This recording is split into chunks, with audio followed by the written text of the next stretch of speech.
In 1974, a story about a boy's suicide at a German boarding school quietly reinvented Japanese comics for girls. The Heart of Thomas, or Toma no Shinzo, was written and drawn by Moto Hagio, one of the most important manga artists Japan has ever produced. It was serialized in Weekly Shojo comic from May to December of 1974 and collected into 3 volumes. The story is complete.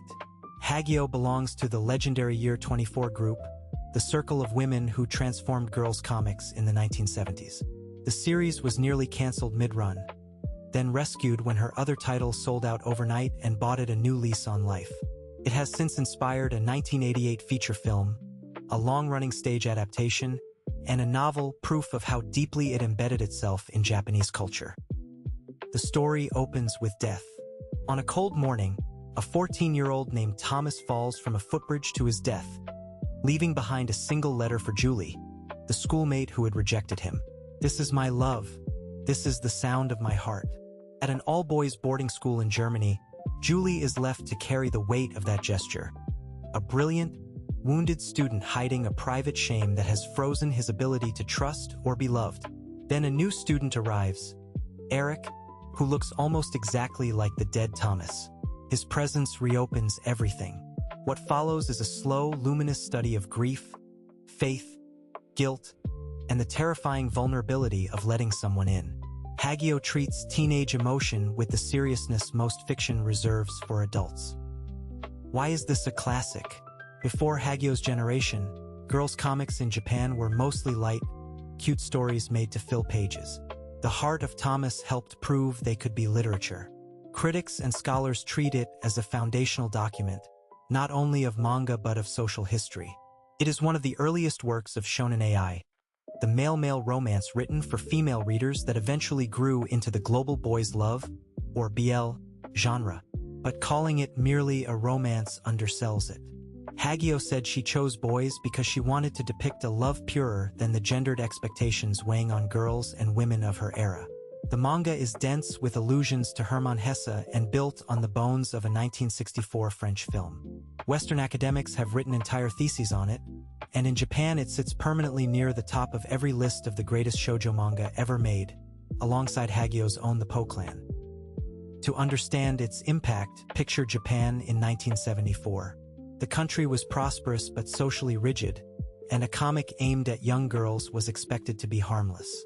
Hagio and the Year 24 group detonated that expectation, smuggling psychology, philosophy, religion, and sexuality into a format nobody took seriously.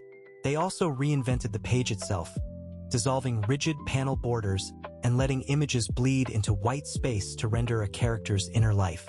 Part of what is hard to carry across borders is the gymnasium setting.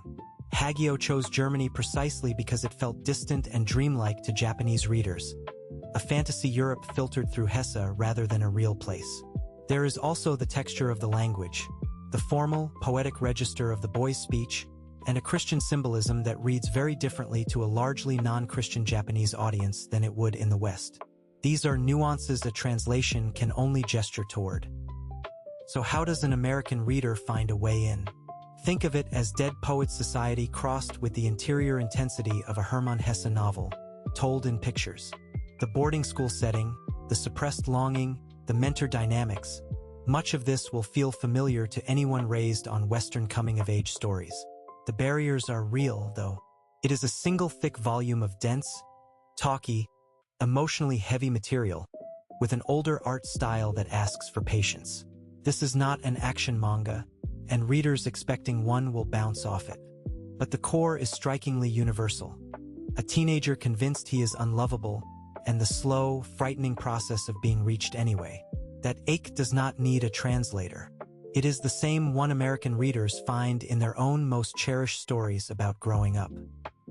Outside Japan, the work arrived late but mattered enormously. For decades, it was famous among English-speaking manga scholars as one of the most important untranslated works in the medium. Its DNA runs through every boy's love story published since, a genre now worth a global fortune and read worldwide. Hagio herself has become an international figure, inducted into the Eisner Hall of Fame in 2022, the comics equivalent of a Lifetime Achievement Award. To read The Heart of Thomas today is to visit the source code of an entire genre, and to watch a young artist insist that the feelings of teenage outsiders deserve the full weight of art. If you want to start, you are in luck. An official English edition is available from Fantagraphics Books. If you love discovering the works that quietly built the genres you already adore, follow along. We dig into a different foundational manga every week, and your reading list is about to get older and better.